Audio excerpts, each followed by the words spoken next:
একটা ইতিহাস আছে, আমি সেদিকে যাচ্ছি না। আপনারা নিজেকে ভাটিয়া কিংবা বাদিয়া সম্বোধন করবেন না বা কোনো পেপারে উল্লেখ করবেন না। বাদিয়া একটা সম্প্রদায় আছে আসামে, তারা হাঁপ ধরে বেড়ায়, তারাকে স্নেক বাইটার বলা হয়। ভাটিয়া বলে একটা সম্প্রদায় আছে, সেটা কুচবিহারের একটা এলাকাতে আছে, ওরা মোটামুটি রংপুরের মতো ভাষাগুলো বলে। এরকম অনেক জনজাতি আছে আমাদের মধ্যে। আমাদেরকে কেউ বা কারা একটা গুজব করে ভাটিয়া নাম দিয়ে দিয়েছে, আমরা হয়তো অভ্যস্ত হয়ে গেছি বলছি, কিন্তু যখন লিখবো বা বলবো বা বিতর্কে যাবো তখন আমরা কিন্তু ভাটিয়া মোটেও নয়, আমরা শেরশাবাদিয়া। তার একটা ইতিহাস আছে, আমরা বই দিব গবেষণামূলক, আপনারা পড়বেন। আমাদের অনেক পত্রপত্রিকা আছে, আপনাদের কাছে আমরা পৌঁছে দিব, আপনারা জানবেন আমাদের ইতিহাস। এটা গেল একটা বিষয়। আর আমরা যে বিষয়গুলো নিয়ে এই যে পরিচয় সংকট থেকে উত্তীর্ণের পথ খুঁজতে গিয়েছিলাম, আমি নিজের কথাই বলছি, আমি শেরশাবাদিয়া কালচার থেকে অনেকটা ডিস্ট্যান্সে ছিলাম। ছোট থেকে ক্লাস 5 থেকে বাইরে থাকতাম, ভাষা সংস্কৃতি সম্বন্ধে খুব একটা গুরুত্বও দিতাম না, বরঞ্চ অবহেলাই করতাম। ভাবতাম গেমো ভাষাটা সব শিখে কি হবে, আমি বাংলা বলবো, বাংলার মূল স্রোতে থাকবো, নিজেকে মানে অভিজাত প্রমাণ করার জন্য এগুলো করতাম, হয়তো আমিও নিজে করেছি। কিন্তু যখন আমার পরিচয় সংকট চলে আসলো, যখন আমাকে কেউ বা কারা বলতে লাগলো যে এরা বহিরাগত, এরা আফগানি রক্ত, বাংলাদেশ থেকে এসেছে, নানান কথা যখন উঠে আসলো, তখন দেখলাম যে না, আমার ইতিহাস, আমার কালচার আমাকে সংরক্ষণ করতে হবে। আমি কিভাবে প্রমাণ দিব যে আমি শেরশাবাদী এবং এখানকার ভূমিপুত্র। আমরা শেরশাবাদ পরগনার যে সমস্ত শেরশাবাদী ছিলাম, তারা ইসলামের সাম্যবাদী ভাবধারায় অনুপ্রাণিত হয়ে আমরা ইসলাম ধর্ম দীক্ষিত হয়েছি। বর্তমানে আমরা মুসলমান এবং আমরা সংশ্লিষ্ট এলাকার, আমরা হচ্ছে কি ভূমিপুত্র। আমরা আরব থেকে আসিনি, আমরা আফগান থেকে আসিনি। যারা প্রমাণ করার চেষ্টা করছে তারা মিথ্যেবাদী, তারা গুজব ছড়াচ্ছে, আতঙ্ক ছড়াচ্ছে। খুব রিসেন্ট পার্শ্ববর্তী ব্লক রায়গঞ্জে একটি ছেলে, দীপঙ্কর বর্মন ওর নাম, কোন একটা পার্টির অ্যাক্টিভ ওয়ার্কার, সে একটা সভাতে, জনসভাতে বলছে, তোমরা ভাটিয়া, তোমরা বাংলাদেশ থেকে ভাটি থেকে এসছো, সরি বাংলাদেশ মালদা মুর্শিদাবাদ থেকে এসছো, ভাটি থেকে এসছো, তোমরা ভাটিয়া। কথাটা শুনতে খারাপ লাগলেও তোমাদেরকে যেটা বলতে চাইছি, যদি এনআরসি এসআইআর হয় তাহলে সব থেকে বেশি ক্ষতিগ্রস্ত আপনারা হবেন। তার জন্য আপনারা সচেতন হয়ে যান এবং অমুক অমুক পার্টিকে সমর্থন করুন, আরো অনেক কিছু। একটা উদ্বিগ্নতা, একটা আতঙ্ক সমাজের মধ্যে ছড়াচ্ছিল। আমি ফেসবুকে তার বিরোধিতা করেছিলাম, অনেকে করেছিল। ছেলেটি শেষ পর্যন্ত ক্ষমা চেয়েছে, আমাকে থানার ভয় দেখিয়েছিল। আমি, তুমি থানায় এসো, আমার কাছে দলিল আছে, তোমাকে প্রমাণ করে। আমি ডাক করে বলেছিলাম যে তুমি তাহলে রাজবংশী বলছো, তাহলে আমি তোমাকে বলি তুমি পলিয়া, পালিয়ে এসছো বলে পলিয়া, এবং তোমরা নেপাল থেকে পালিয়ে এসছো। একজন মাস্টার মশাই হাসতে হাসতে বললো, স্যার আপনি এগুলো কি ব্যাপারে বলতে আরম্ভ করেছেন, আমরা কিন্তু আপনার উপরে কেস করবো। আমি, তুমি এসো, আমি এটা বানিয়ে বলিনি। তোমার উত্তর দিতে গিয়ে আমারও রাগ হয়েছে, আমার গায়ে রক্ত মাংস আছে, আমাকে বলতে বাধ্য করেছে তুমি। আমি জানি তুমি রাজবংশী, কিন্তু তুমি আমার ভাটিয়া বলেছো, একটা আতঙ্ক ছড়াচ্ছ। আমিও তোমার কথার খেই ধরে বললাম যে তুমিও তাহলে পালিয়ে এসো বলে তোমরা পলিয়া। লড়তে থাকো, এবার থানায় এসো, কোর্টে এসো, কেস করো, প্রমাণ দিব আমি, তাই না? তো এই বিষয়গুলো তর্ক বিতর্ক। যাকে আমাদের শেরশাবাদী জনগোষ্ঠীর জন্মলগ্ন থেকে, বিকাশ পরিষদের জন্মলগ্ন থেকে আমরা তিনটি প্রধানত সমস্যা নিয়ে সরকারের দৃষ্টি আকর্ষণ করছি। সেটা হলো, আমরা দীর্ঘ 34 বছর বাম জমানায় ছিলাম। বাম জমানায় সাচার কমিটি বলে একটি কমিটি এসেছিল, আমাদের জনজাতি তথা যারা মাইনরিটি মুসলমান তাদের একটা সমীক্ষা হয়েছিল। রাজেন্দ্র সাচাদ এবং তার সঙ্গে আরো 5 জন ছিলেন। সেই কমিটির রিপোর্ট ইন্ডিয়া গভর্নমেন্টকে তারা জমা করে এবং আমাদের সম্বন্ধে, আমাদের মাইনরিটি সম্বন্ধে ব্যাখ্যা করেছিল, আপনারা জানেন হয়তো, আমি সেই বিষয়ে যাচ্ছি না। তাতে উনি একটা কথা বলেছিলেন যে আমাদের যে জীবনযাপন, আমাদের যে রাজনৈতিক, সাংস্কৃতিক, অর্থনৈতিক যে অবস্থান, সেটা একটা মেথড থেকেও নিম্নমানের। অথচ খুব রিসেন্ট 2024 সালে 22শে মে বিজেপি শাসিত কিছু লোক, আরএসএস এর কিছু লোক হাইকোর্টে কেস করে যে আমরা নাকি ওবিসি এতে থাকতে পারবো না, আমাদের অনেক উন্নয়ন হয়ে গেছে, আমরা লেখাপড়া এগিয়ে গেছি, চাকরি টাকরিতে অনেকটা আমরা ঢুকে গেছি, অতএব আমাদেরকে এতে রাখা যাবে না। একটা কেস হয় এবং সেই কেসের পরিপ্রেক্ষিতে কি হয়, একটা সমীক্ষা হয়, যেটা মিথ্যা বলছেন মাইনরিটি কমিশন। উনি নাকি বিসিডব্লিউদেরকে দিয়ে কিছু এক্সাম্পল সহকারে কিছু গ্রামকে ওনারা সার্ভে করেছেন। আমার কাছে স্বীকার করলেন মোশাররফ হোসেন, আমার কাছে স্বীকার করলেন সামিরুল ইসলাম, উনি হচ্ছেন কি বলছে একজন সাংসদ আর কি। হ্যাঁ, তো উনি, আমরা যখন চ্যালেঞ্জ করলাম যে আপনারা কোথায় আমাদেরকে সার্ভে করলেন, উনি বললেন যে ঔরঙ্গাবাদের কিছু গ্রাম পঞ্চায়েতকে নমুনা স্বরূপ সার্ভে করেছে। আমরা কেমন কথা হলো, আপনারা ঔরঙ্গাবাদে যে মুসলমানগুলো বাস করে মুর্শিদাবাদে, ধুলিয়ানে, ওরা সব শিল্পপতি, ওরা শিক্ষা দীক্ষায় অর্থনীতিতে অনেক উন্নতি করে ফেলেছে।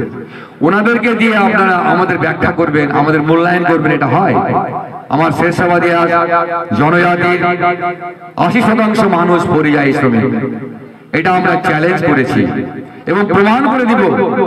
উনি আমাদেরকে বললেন তাহলে আমাদের একটা ফরম্যাট আছে, আপনারা কিছু গ্রামকে সার্ভে করে দেখুন। আমরা সার্ভে করার জন্য কর্মশালা করেছি এবং ভাবলাম যে করে দেখাবো। কিছু লোক বলল আপনার সার্ভে করা উনি মানবেন কেন, আপনি কে, কোন ক্ষেতের মূল্য, আপনার কথা উনি শুনে নেবেন, এই দায়িত্বটা হচ্ছে সরকারের। আমরা থামিয়ে দিয়েছি, আমরা বলেছি এই সার্ভে করার দায়িত্ব হচ্ছে আপনার, সরকারের, বিসিডব্লিউ। আপনি করে প্রমাণ করুন এবং আমরা দাবি যেটা করছি এটা মিলছে কিনা। দুটো একটা বর্ধিষ্ণু গ্রামকে, বড়লোক গ্রামকে সার্ভে করে আপনি গোটা জনজাতিকে প্রমাণ করে দিবেন যে আমরা বিতে থাকার এ নই, আমরা এতে থাকার এ নয়, আমরা বিতে চলে যেতে পারছি, যা উচিত আমাদের, এটা আপনি বলে দিলেন, আর আমরা সেটা মেনে নেব? হতে পারে না। সব থেকে দুঃখের বিষয়, আমাদের এই ওবিসি এ থেকে বিতে নিয়ে যাওয়ার মূলে আমরা খুব ব্যর্থ ভাষায় বলবো, উনি অস্বীকার করছেন। 3 জন ব্যক্তি, মুসলিম ব্যক্তি ওই কমিশনে আছেন। তার মধ্যে অনেকজন আছে, 5 জনের মধ্যে 3 জনই মুসলমান আছে। তার মধ্যে মোশাররফ আছেন, রাব্বানি সাহেব আছেন, আরো অনেকজন আছেন আর কি। ওনারা থাকা সত্ত্বেও এই কমিউনিটিকে হঠাৎ করে কি দেখে, কার উপর ভিত্তি করে এ থেকে বিতে নিয়ে চলে গেলেন, ওনারা চুপচাপ। আমরা যদি আজকে জাগ্রত না হতাম, জনে জনে বিক্ষোভ না করতাম, যোগাযোগ না করতাম, মিটিং মিছিল না করতাম, তাহলে কথাটা জানতেই পারতেন না আপনারা। একটা হিম ঘরে বসে, ঠান্ডা ঘরে বসে আমাদেরকে একটা জায়গায় পৌঁছে দিয়েছে। সব থেকে দুঃখের বিষয়, আমার ছেলেমেয়েরা, আমার জনজাতির ছেলেমেয়েরা যে সংরক্ষণটা নিয়ে WBCS, MBBS আরো সমস্ত চাকরি করতেন, ভালো ভালো নাম করা কলেজ ইউনিভার্সিটিতে ভর্তি হচ্ছেন, আমাদের সঞ্চালক বললেন এখনই সেখান থেকে তারা বঞ্চিত হচ্ছে। কোনো কলেজ ইউনিভার্সিটি, ভালো ইউনিভার্সিটি তারা ভর্তি হতে পারছে না, চান্স পাচ্ছে না, কোটা থেকে সরে যাচ্ছে।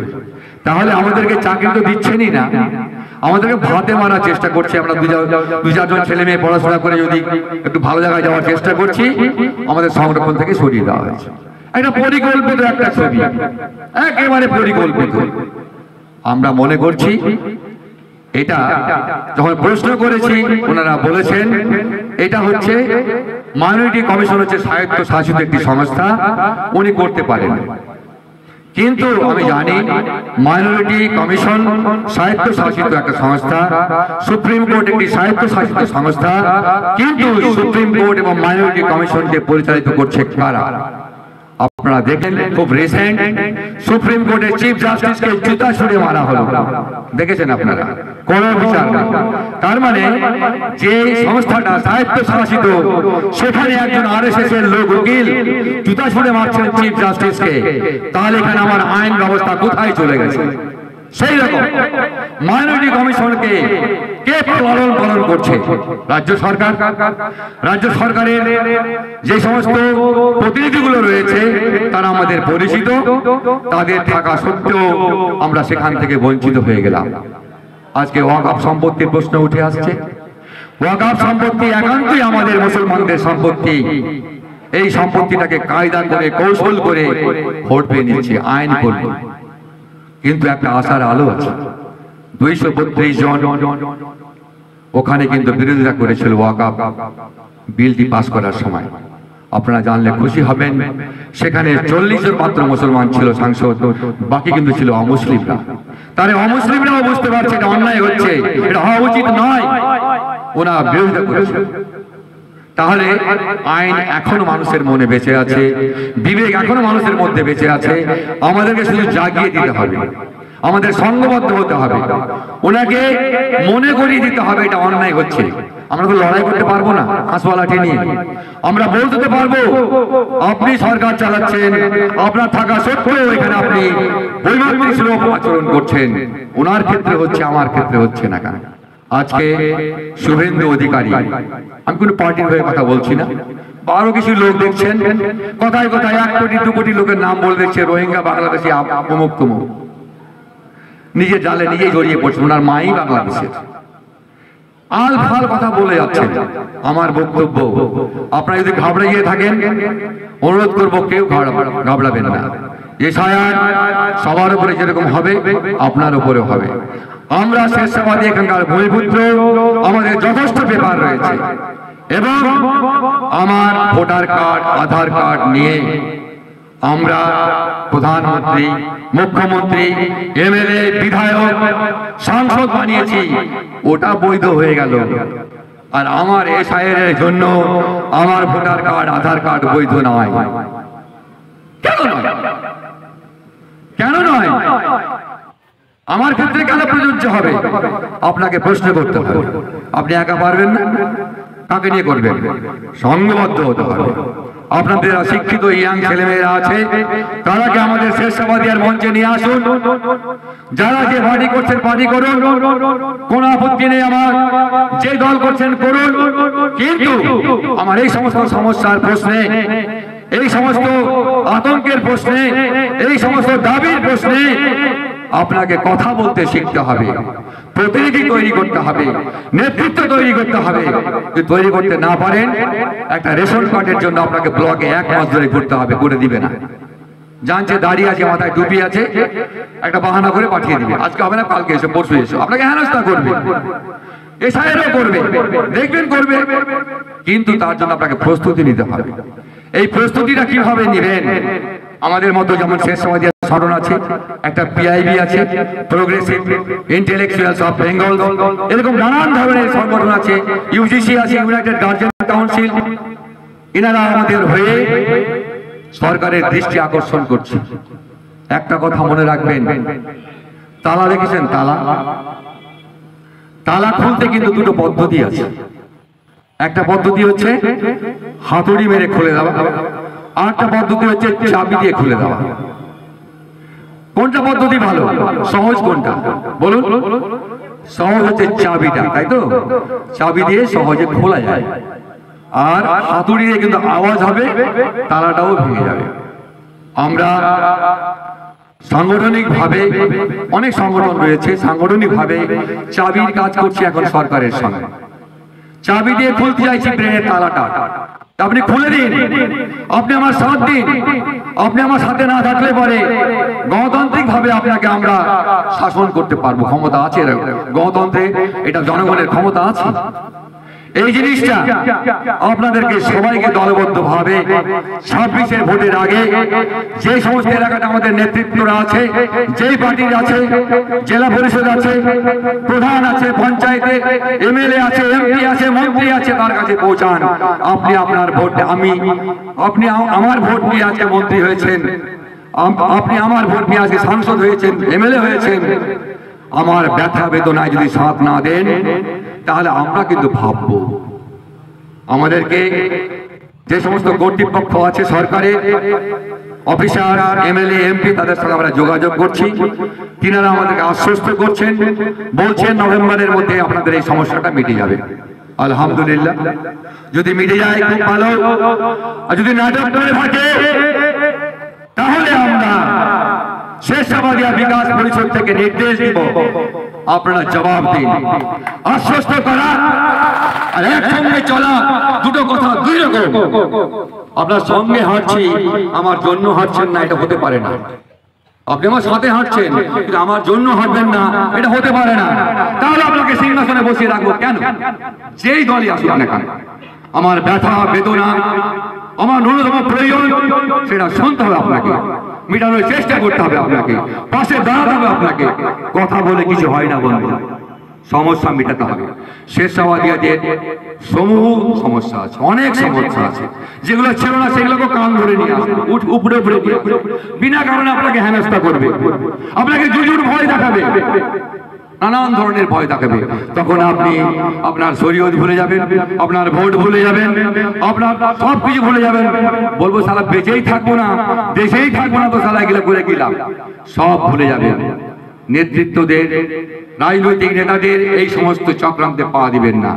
ওরা আপনাকে মাইন্ডটাকে ডাইভার্ট করার জন্য, ক্ষণিকের জন্য আপনাকে আপনার যে মূল সমস্যা সেখান থেকে সরিয়ে দেওয়ার জন্য কি করছে, আপনাকে বলছে এখন তোমার জান বাঁচানোই ফরজ। তুমি আতঙ্কিত হয়ে যাবে, কেন জান বাঁচাবো? আমি ভারতীয়, আমি রক্ত দিয়েছি স্বাধীনতায়। আমার পূর্বজরা রফিক মন্ডল মোল্লার তার এখনো স্মৃতিসৌধ আছে, তারা নীল বিদ্রোহে সামিল হয়েছিলেন, তারা স্বাধীনতা আন্দোলনে রক্ত দিয়েছেন। আজকে সেলুলার জেলে গিয়ে দেখবেন পশ্চিমবঙ্গে অনেক লোকের নাম রয়েছে, তার মধ্যে মুসলমান বাঙালিদের নাম অনেক বেশি আছে। আমার বংশধরেরা আছে, আমার এই সমস্ত লোকের আছে। যাকে সময় খুব সংক্ষিপ্ত, আমি একটু ডিটেলসে